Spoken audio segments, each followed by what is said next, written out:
വേനൽ വരുന്നതിന് മുമ്പേ വഴിയോരങ്ങളിൽ വിവിധ തരം ജ്യൂസ് കടകൾ എത്തിത്തുടങ്ങി. വഴിയോരങ്ങളിൽ വർദ്ധിച്ചു വരുന്നൊരു പ്രധാനപ്പെട്ട കാഴ്ചയാണ് കരിമ്പിൻ ജ്യൂസ് വിൽപ്പന.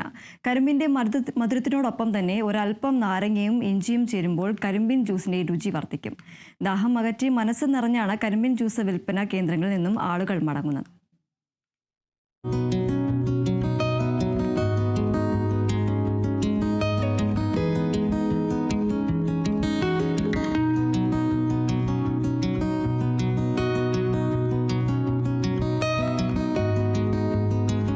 മഴ മാറി വേനൽക്കാലം ആരംഭിച്ചതോടെ പകൽ അന്തരീക്ഷ താപനിലയും ഉയരുകയാണ്. പകൽ ചൂടിൽ തളരുമ്പോൾ ദാഹവും ഒപ്പം ക്ഷീണവും അകറ്റാനുള്ള ഉപാധികളിലൊന്നാണ് കരിമ്പിൻ ജ്യൂസ്. യാത്രാമധ്യേ കരിമ്പിൻ ജ്യൂസ് വിൽപ്പന കേന്ദ്രങ്ങൾ കണ്ടാൽ കരിമ്പിൻ ജ്യൂസിന്റെ രുചി നുകരാൻ വാഹനങ്ങൾ നിർത്താത്തവർ കുറവാണ്. വേനലിങ്ങെത്തിയതോടെ വഴിയോരങ്ങളിൽ പലയിടത്തും കരിമ്പിൻ ജ്യൂസ് വിൽപ്പന കേന്ദ്രങ്ങൾ സജീവമായി കഴിഞ്ഞു. അയൽ സംസ്ഥാനത്ത് നിന്നുള്ളവരാണ് കരിമ്പിൻ ജ്യൂസ് വിൽപ്പനയ്ക്കായി എത്തിയിട്ടുള്ളവരിൽ അധികവും. ഞങ്ങളിങ്ങനെ വന്നപ്പം കരിമ്പിൻ ജ്യൂസ് അടിക്കുന്നുണ്ട്. അപ്പം നല്ല ചൂടും ഉള്ള കാലാവസ്ഥയാണല്ലോ. അപ്പം ഞാനും കൊച്ചും കൂടെ ഒരെണ്ണം ഇപ്പോൾ കഴിച്ചാണ്. നല്ല കൂളിംഗ് ഉണ്ട്, നല്ല ജ്യൂസാണ്.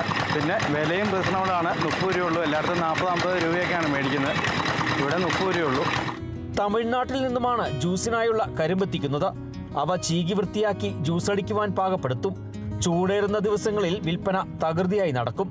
30 രൂപയാണ് മേഖലയിൽ ഒരു ഗ്ലാസ് കരിമ്പിൻ ജ്യൂസിന്റെ വില. വാഹനയാത്രികരാണ് കരിമ്പിൻ ജ്യൂസിന്റെ ആവശ്യക്കാരിൽ അധികവും. വേനൽ കനക്കുന്നതോടെ തണലിൽ വണ്ടിയൊതുക്കി കരിമ്പിൻ ജ്യൂസിന്റെ കുളിർമയിൽ ദാഹമകറ്റി യാത്ര തുടരുന്നവരുടെ എണ്ണമേറുന്നുണ്ട്.